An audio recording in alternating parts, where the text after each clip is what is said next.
From the Denver Broncos Media Center, welcome to Broncos Country Tonight. Welcome to Broncos Country Tonight as we preview the Broncos versus the Chargers. Monday Night Football coming up right around the corner. Opportunity for the Broncos to bounce back after a couple of tough losses. The Chargers, meanwhile, they get a nail-biter win over the Cleveland Browns this last week on the road.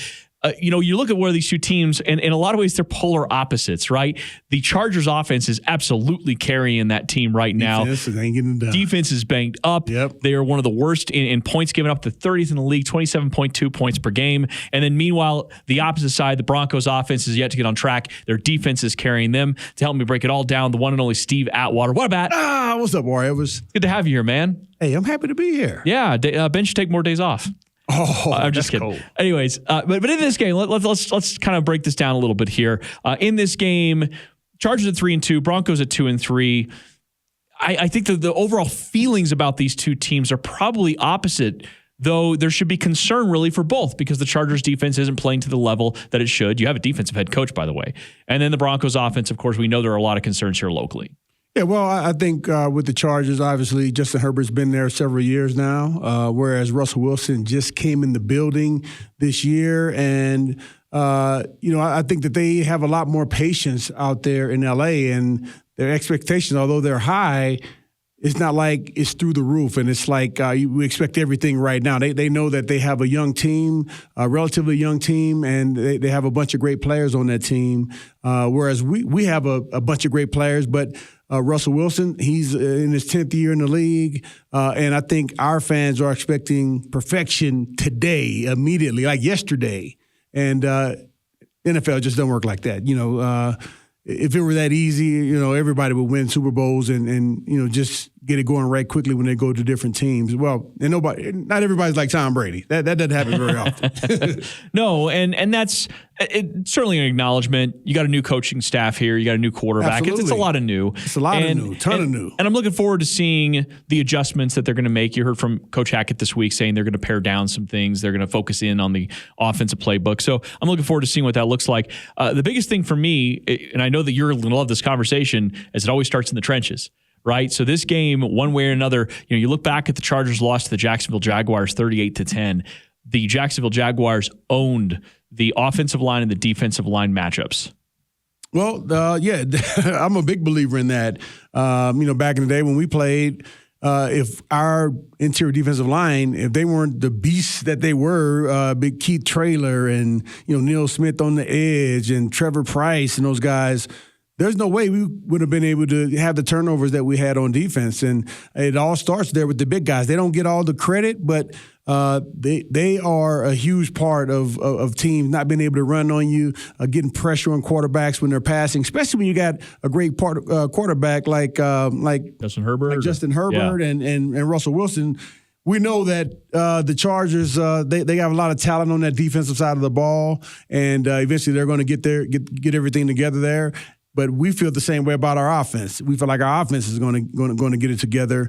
And, I'm looking forward to this being a great game just because we're pitting our strengths against each other. Right. Their offensive strength versus our defensive strength. And then our two weaknesses are going to battle it out to see who gets the best of the other. And so this is going to be really interesting. I'm hoping that we can get on track this week. Yeah, I mean, that's a great point you bring up there because you're right. The Broncos defense is the strength of this team, no doubt, right now. And then, of course, the Chargers, we know they're a high-powered offense, statistically up and down the board. They're not as great in the red zone and third down, but I think some of that is just the yo-yo nature of their season so far because they have that game against the Jacksonville Jaguars where they couldn't get very much going at all. They rushed for 26 yards in that game. That was unbelievable. 26 yards. It is very difficult to hold an NFL caliber offense like that one to that kind of rushing output. No, I agree. But Austin Eckler, he's gotten the best of a lot of teams here, over the last couple of years, and then this year. Well, last week against the Browns, 170 rushing yards. Yeah, it was incredible. What a 70-yard reception? 71-yard run. Man. Was that a run or reception? It was a run. Oh man, 70-yard run. I can't believe he got caught right there at the end. Yeah, he had a touchdown, I think, didn't he? No, he didn't score. Okay. He didn't score on that one. All right. Well, either way, 173 yards rushing is is all right. Amazing. It's all right. Now, in Austin Eckler, one of the things that you have to pay attention with him is because sometimes they will supplement the run game with the quick pass to him, the short dump off passes, the screens. They do a really good job. There's something I'd love the Broncos to do a little bit more of is, hey, if the run game isn't going, there's ways to supplement that. Yeah, no, 100%. And I think that's what makes him such a dangerous player because not only is he a tough runner, I mean, you can hand it to him up the middle. He'll get you 2 or 3 yards every single time. But him having the hands out of the backfield and, the moves and the speed to, once he gets in the open, to go the distance, that makes him a very special player. I think our backs are in that same mode. They could do those same types of things if we get them the ball in space and on a linebacker, especially, well, I won't say especially, but I'll say unless we're playing some of the speedier linebackers, some of those speedier guys, they can kind of keep up with running backs. But generally speaking, man, that's a mismatch. Well, and they got some of that going against the Colts. I mean, again, it was a lot of frustration for the Colts game, but that was something the Broncos were able to find some success.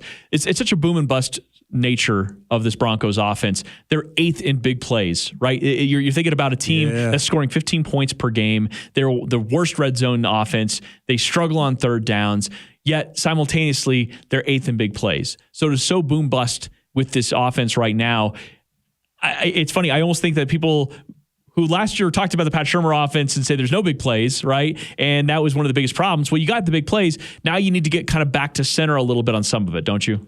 Yeah, I agree with that 100%. And, sometimes you just got to go back to the basics. We got to hit the singles. We got to hit some singles. And the biggest thing is, again, staying on sides and not jumping off sides, getting behind the sticks, making sure that, it's third in a reasonable amount. If we get to third down, we don't even want to get to third down. We really want to get first down, second down. All right, first down, second down, first down, second down. But we haven't been able to do that as consistently this year, and that's something that the guys got to really have to hone in on, and make sure that they're staying on sides, that they're blocking to the whistle, and these are all elementary things that everyone knows this is what you need to do, but you got to really sit down now, and get those things done. Many times we know that football isn't a perfect sport, nobody's perfect, but right now we got to sit down and say we got to be perfect. Well, and you said it right there. I think first down is exactly where you key in on. A lot of people focus on the third down, but to get to the third down,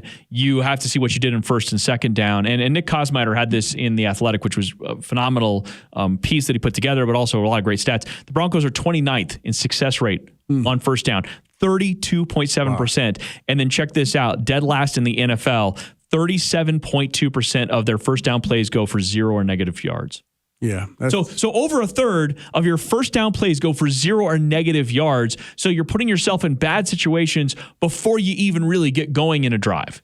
Yeah, I mean, and a lot of that falls on the offensive line. Just in terms of getting pushed when we're running the ball, not jumping off sides, and even in terms of technique, making sure that you're staying low once you fire off the ball. You don't want to get to where your knees are almost straight. You got to keep your knees bent and stay low on those defenders. Otherwise, they'll get underneath you, get the leverage on you, and they'll be in the backfield tackling our running backs in the backfield, which they don't want. Nobody in Broncos country wants that. So small things, but they all add up, and we got to make sure that we focus on those things this week. And I guess that's where you hope, with a little bit of a pared down playbook, a little bit of a focus intentionally on the things that the Broncos are doing well, rather than, and I say this with all kind of due respect, because I think we all fall into this. When you get a new job, you want to be super impressive. You want to come at it with everything you've known over the course of your entire career. And I sort of feel like the Broncos are feeling that right now. Nathaniel Hackett, the coaching staff, they've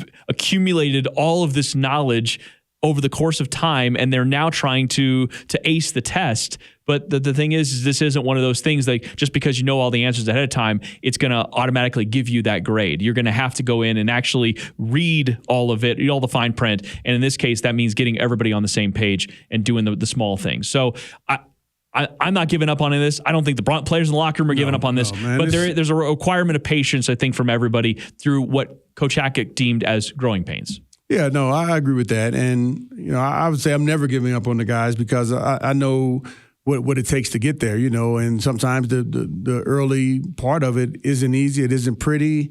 But guess what? You got to stick to it. You got to stick to the plan. And, good things will happen with hard work. Good things. I won't say it always happens, but hey, good 90% of the time. 75% of the time it happens.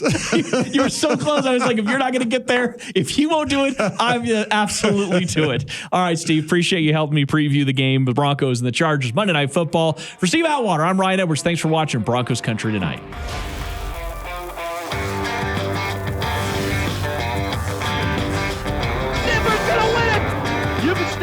Salute in Denver, and you got the world champions that live in your town.